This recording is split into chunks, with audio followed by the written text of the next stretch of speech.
ડોක්ටර්ගේ clinic එක ගත්තොත් ඉතින් අපි චුට්ටක් ඒ ගැන කතා කරමු ඒජ්ලස් ක්ලිනික් එක. ඉතින් අපේ ක්ෂේත්‍රේ කලා ක්ෂේත්‍රේ ගොඩාක් අය එතන දෙන මම දැකලා තියෙනවා ડોක්ටර්.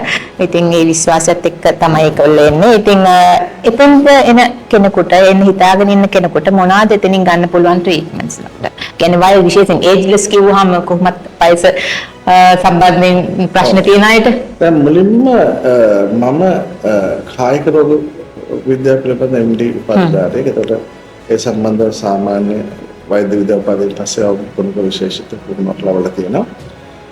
ඊට පස්සේ තමයි මම මේ ඇස්තටික් සබ්ජෙක්ට් එක සම්බන්ධව කරේ. ඒ නිසා අපි ඒජ්ලස් කියන එක කිව්වහම ඇත්තටම ඇමරිකාවේ තියෙන American academy of anti ageing medicine එකට මේක ඇත්තටම ඇති වෙන්න හේතුව ඔබ අපි සියලු දෙනාම වයසට යනවා. හැබැයි අපිට වයසට යන එක පාලනය කරනට ක්වොලිටි විදියට වයසට ගියත් අපි ක්වොලිටි විදියට ලස්සනට ඉන්න පුළුවන් නම් තමන්ගේ වැඩ තමන්ට කරගන්න පුළුවන් නම් තමන්ගේ ඉන්ටර්නල් ඇතුලෙන් කියන හෙල්ත් එක වගේම බාහිර පෙනුම දෙකම එක හා සමානයි.